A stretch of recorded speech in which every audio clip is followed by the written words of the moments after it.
बिस्मिल्लाहिर्रहमानिर्रहीम। अस्सलाम वालेकुम नाज़रीन, मैं अहमद फवाद हूँ और आप मेरा यूट्यूब चैनल देख रहे हैं। अहम खबरों के साथ आज के व्लॉग में आपकी खिदमत में हाजिर हुआ हूँ। आज तो नाज़रीन कुछ अदालतों से बहुत अहम और बड़ी खबरें हैं, इमरान खान साहब की ज़मानत के हवाले से, और सबसे अहम चीज़ इलेक्शंस के हवाले से भी बड़ी खबर है। सुप्रीम कोर्ट ऑफ पाकिस्तान में आज क्या हुआ, एक तो इस पर कुछ डिटेल्स आपके साथ में शेयर करूंगा। दूसरे नंबर पर नाज़रीन इलेक्शन कमीशन ऑफ पाकिस्तान में भी आज पंजाब इलेक्शन की तारीख के हवाले से इजलास हुआ है और इस इजलास के बाद एक बड़ा फैसला जो है वो किया गया है। इस पर भी कुछ तफसीलात हैं, वो भी आज की व्लॉग में आपके सामने रखूंगा। सबसे पहले तो नाज़रीन अदालतों से जो कुछ इंपॉर्टेंट खबरें हैं वो मैं आपके साथ शेयर करता चलूँ। इमरान खान साहब के खिलाफ आज दो बड़े अहम केसेस थे और इन केसेस में आज एक हवा इस तरह से बनी कि इमरान खान साहब जो हैं वो शायद गिरफ्तार होने जा रहे हैं और उनकी जो ज़मानत है अबूरी वो मुस्तरद कर दी गई है। लेकिन नाज़रीन मामला इस तरीके से हुआ है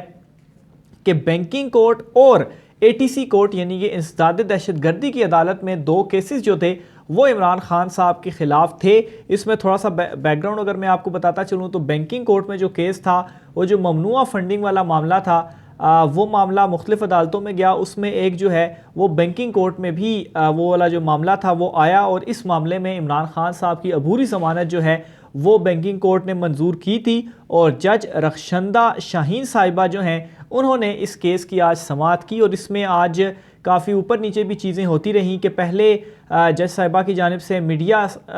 नुमाइंदगान जो थे, सहाफ़ी जो थे, उनको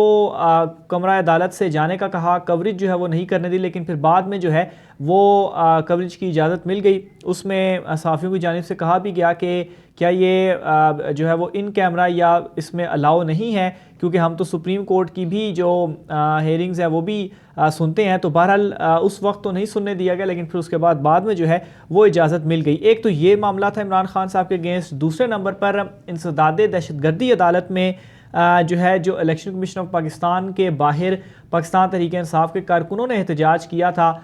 उस एहतजाज के ख़िलाफ़ भी एक जो मुकदमा है वो दर्ज किया गया और उसमें कहा गया कि इमरान खान साहब की ईमा पर यह एहतजाज किया गया और दहशतगर्दी की दिफा इमरान खान साहब के ऊपर जो है वो लगाई गई। अब इन दोनों में क्या हुआ कि दोनों में इमरान खान साहब ने पेश होना था और चूँकि इमरान खान साहब ज़ख्मी थे जिसकी वजह से कुछ समातों में इमरान खान साहब यहाँ दोनों अदालतों में पेश नहीं हुए और उनकी अबूरी ज़मानत में तोसी होती रही। लेकिन अदालतों की जानिब से कहा जाता रहा है कि इमरान खान साहब जो है वो पेश हों, लेकिन ज़ाहिर सी बात है एक मर्डर अटैम्प्ट इमरान खान साहब के ऊपर हुआ, फिर वो ज़ख्मी भी हैं, तो इस वजह से वो इस वक्त लाहौर में भी हैं तो वो नहीं आ सकते थे। तो बहरहाल एक आज ये चीज़ हुई कि बैंकिंग कोर्ट की जज साहिबा रखशंदा शाहीन साहिबा की जानिब से जो है वो फ़ैसला महफूज किया गया और ये कहा गया कि इमरान खान साहब जो हैं वो 3:30 बजे पेश हों। और इस तरह का जो तासुर या जो सारी प्रोसीडिंग थी उससे ये मिला कि अगर इमरान खान साहब पेश नहीं होते तो फिर इस अदालत से जो ज़मानत मुस्तरद होने का और गिरफ़्तारी का जो मामला है वो सामने आ सकता है, क्योंकि ज़मानत मुस्तरद हुई तो इसका मतलब ये है कि अब इमरान खान साहब को गिरफ़्तार किया जा सकता है। लेकिन इसके ऊपर पेशरफ्त ये हुई कि इस्लामाबाद हाई कोर्ट जो है वो पाकिस्तान तहरीक इंसाफ गई और इस्लामाबाद हाई कोर्ट ने बैंकिंग कोर्ट को 3:30 बजे जो उन्होंने कहा था कि 3:30 बजे इमरान खान साहब पेश होने, तो डिसीजन सुना दिया जाएगा कि आज इमरान खान साहब को इस्तिस्ना हाज़िरी से इस्तिस्ना की जो दरख्वास्त उन्होंने दायर की थी वो मंजूर होती है या नहीं मंजूर होती। और उसमें यही था जो लग रहा था वो यही था कि ये रिजेक्ट हो जाएगी और इमरान खान साहब की ज़मानत मुस्तरद हो जाएगी। तो बहरहाल इसमें इस्लामाबाद हाई कोर्ट ने ये किया है कि बैंकिंग कोर्ट को रोक दिया है कोई भी फ़ैसला सुनाने से, उनको मुखर जो है वो मामला हुआ है और 22 तारीख को इस्लामाबाद हाई कोर्ट में ये जो मामला है वो जाएगा और वहाँ पर इस हवाले से जो समाअत है वो की जाएगी। तो बहरहाल बैंकिंग कोर्ट का जो वहाँ से गिरफ़्तारी का मामला था इमरान खान साहब के अगेंस्ट वो तो आर्जी तौर पर टल चुका है। दूसरे नंबर पर इंसदाद दहशतगर्दी में जो केस था इसमें यह हुआ है कि जज जवाद हसन साहब जो हैं उनकी जानिब से पहले कहा गया कि 1:30 बजे इमरान खान साहब जो हैं उनको पेश जो है वो किया जाए, इमरान खान साहब पेश हों, लेकिन इमरान खान साहब ज़ाहिर सी बात है लाहौर से यहाँ पर नहीं आ सके और फिर जो तिब्बी वजूहात थी उनकी, तो बहरहाल इसके ऊपर ये हुआ कि इमरान खान साहब की जो ज़मानत थी वो मुस्तरद हो गई। इस पर मज़ीद पेशरफ्त ये हुई है कि लाहौर हाई कोर्ट में इमरान खान साहब की हिफाजती ज़मानत के लिए दरख्वास्त इस केस के अंदर दायर की गई है और इसमें आज समाअत भी हुई है। और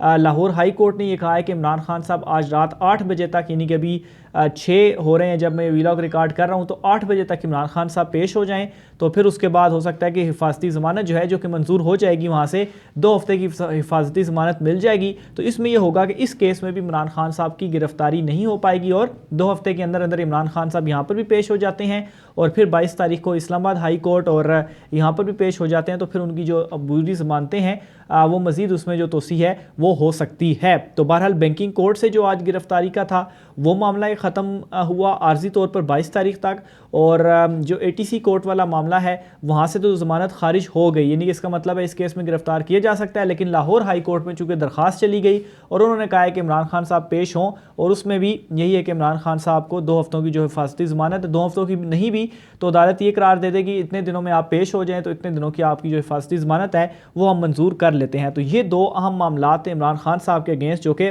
आज अदालतों में हुए हैं। फिर इसके अलावा नाज़रीन इलेक्शंस के हवाले से भी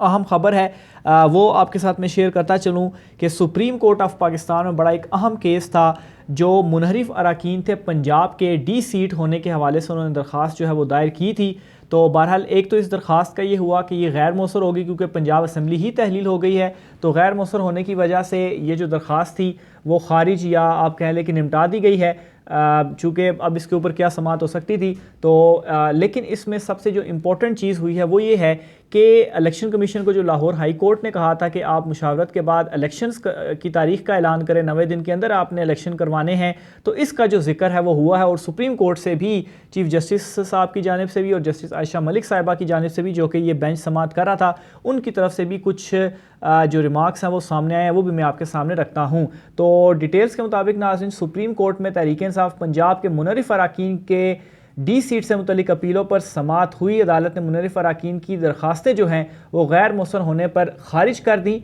chief justice Pakistan justice Umar Ata Bandial ने रिमार्क्स दिए कि अब तो पंजाब असम्बली में बहाली की बात ही ख़त्म हो गई है। इलेक्शन कमीशन को पंजाब में इंतखाबात की तारीख का हुक्म हाई कोर्ट ने दिया है। इलेक्शन कमीशन पंजाब में इंतखाबात पर क्या कर रहा है? चूँकि DG इलेक्शन कमीशन जो थे वो भी इस केस में आज पेश हुए थे, तो उनसे ये सवाल जब किया गया तो उन्होंने कहा कि DG लॉ जो है DG लॉ इलेक्शन कमीशन ने बताया कि गुज़श्ता रोज़ गवर्नर पंजाब के साथ इलेक्शन कमीशन हुकाम का इजलास हुआ। गवर्नर पंजाब ने लाहौर हाई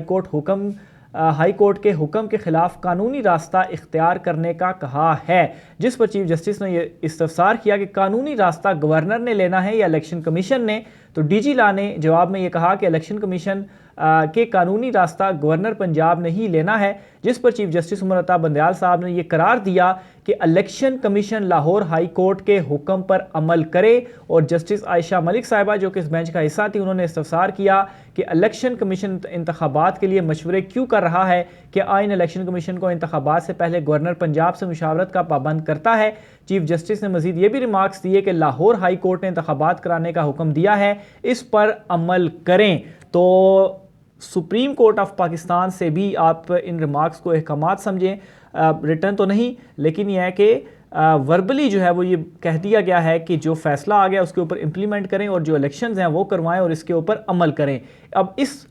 मामले पर जो है वो DG लॉ इलेक्शन कमीशन ने ये कहा कि लाहौर हाई कोर्ट ने अपने हुक्म में गवर्नर से मुशावरत का भी कहा था, तो इसलिए जो है वो हमने मुशावरत जो है वो की है। बहरहाल चीफ जस्टिस ने आखिर में फिर से ये रिमार्क्स दिए कि लाहौर हाई कोर्ट ने अगर ये हुक्म दिया है तो इसी पर अमल करे। मुनहरिफ अरकान के वकील ने बताया कि पंजाब असम्बली तहलील होने पर मुनहरिफ अरकान की दरखास्तें गैर मौसर हो गई हैं, तो बहरहाल ये जो मेन जो केस था तो वो भी निपटा दिया गया। बहरहाल ये सुप्रीम कोर्ट ऑफ पाकिस्तान से जो रिमार्क्स आए हैं ये बहुत ज़्यादा इंपॉर्टेंट हैं, और अब इलेक्शन कमीशन के पास जो ऑप्शंस जो हैं वो बिल्कुल ही महदूद होते जा रहे हैं। और कानूनी माहिरीन से भी इस हवाले से जो कुछ गुफ्तगू हुई है उनका भी ये कहना है कि अगर ऐसा नहीं होता तो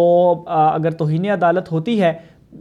या आइन की खिलाफ वर्जी होती है तो इसमें जो चीफ इलेक्शन कमिश्नर है वो भी गिरफ़्तार हो सकते हैं। तो ये नाज़रीन बड़ी एक इसमें अहम जो मामला है, क्योंकि अगर आप आइन तोड़ते हैं या आप जो है वो तौहीन अदालत करते हैं तो फिर जाहिर सी बात है उसके अगेंस्ट जो कुछ एक्शंस हैं वो भी लिए जा सकते हैं। तो ये नाज़रीन आज के 2 अहम तरीन तफसीलात थी, एक अदालतों से, एक सुप्रीम कोर्ट ऑफ पाकिस्तान ने जो कहा, और आखिर में इलेक्शन कमीशन में भी आज इस सारे मामले पर इजलास हुआ है। इस इजलास की भी जो डिटेल्स हैं वो भी मैं आपके सामने रखता चलूँ। तो इलेक्शन कमीशन ने इस पर क्या फ़ैसला किया, उनको सारी ब्रीफिंग दी गई। इलेक्शन कमीशन ने ये फ़ैसला किया है कि इलेक्शन कमीशन जो है वो पोल डे का तयन नहीं कर सकती। पोल डे से मुतलिक तारीख जो है वो गवर्नर का इस्तेहकाक है। इलेक्शन कमीशन का काम इंतखाबात का साफ शफाफ जो है वो तौर पर इंतखाबात करवाना है। तो इसलिए लाहौर हाई कोर्ट का जो फ़ैसला है, एक तो इस पर नज़रसानी की दरख्वास्त हम दायर करेंगे और दूसरे नंबर पर दरख्वास्त में ये भी कहा जाएगा कि फ़ैसले की मज़ीद जो तशरीह है वो भी की जाए। तो ये इलेक्शन कमीशन का जो इजलास हुआ है, जो उन्होंने गवर्नर से मुशावरत की है और तारीख के हवाले से इलेक्शन कमीशन ने ये फ़ैसला किया है। तो इसमें होपफुली कल जो है वो शायद इसके ऊपर नज़रसानी दरख्वास्त भी दायर हो जाए और इसकी तशरीह के हवाले से भी उस दरख्वास्त के अंदर कहा जाए। मज़ीद डिटेल इस हवाले से जो भी होती हैं आपके साथ मैं शेयर करता रहूँगा। आज के व्लॉग से मुझे इजाज़त दीजिए। अल्लाह हाफ़िज़।